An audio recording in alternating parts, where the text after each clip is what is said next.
Ini sebetulnya ada kaitannya dengan kalau kita baca ya keputusan Menteri Agamanya tuh di bagian menimbang di poin F itu disebutkan, itulah menurut saya yang paling penting sebetulnya menimbang poin F itu, yaitu pemerintah memerlukan ketersediaan waktu yang cukup untuk menyiapkan ini semua, sehingga karena sampai saat ini belum ada kabar dari pemerintah Arab Saudi untuk memberikan akses kepada pemerintah Indonesia untuk menyiapkan segala sesuatunya, maka karena kita memerlukan waktu yang cukup untuk ketersediaan waktu yang cukup, begitulah bahasanya di keputusan Menteri Agama poin F itu, maka dibatalkan.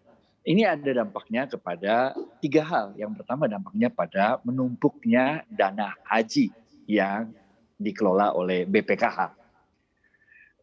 Menumpuknya dana haji ini ada 2 tahun berturut-turut menumpuk di BPKH. Itu artinya dana yang tersedia di BPKH ini harus diinvestasikan sedemikian rupa agar dia tidak nganggur.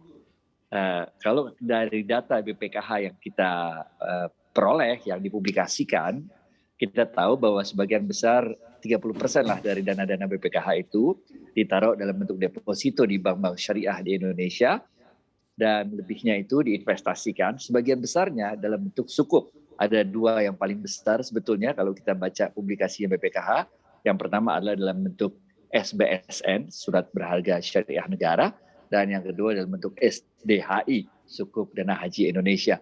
Jadi insya Allah betul apa yang disampaikan oleh Pak Menteri Agama, dananya disampaikan oleh Pak Anggito juga, dananya aman insya Allah dikelola secara syariah di tangan-tangan yang amanah, di tangan-tangan yang dipercaya. Itu baru dampak satu, yaitu mengenai pengelolaan dananya. Benar.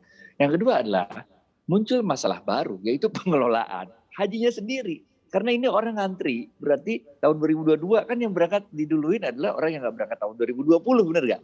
Nah yang tahun 2021 gimana nih, benar nggak?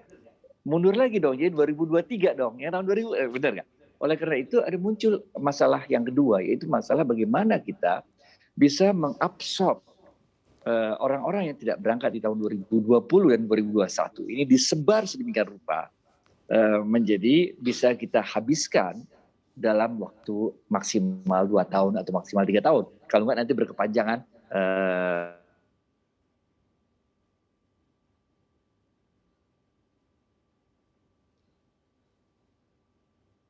sehingga orang-orang yang berangkat tahun 2020 misalnya 50%-nya atau 30%-nya bisa diabsorb, kemudian tambahannya, kemudian kalau tambahannya 30% kan berarti tahun 2020 habis dalam waktu 3 tahun bisa diberangkatkan.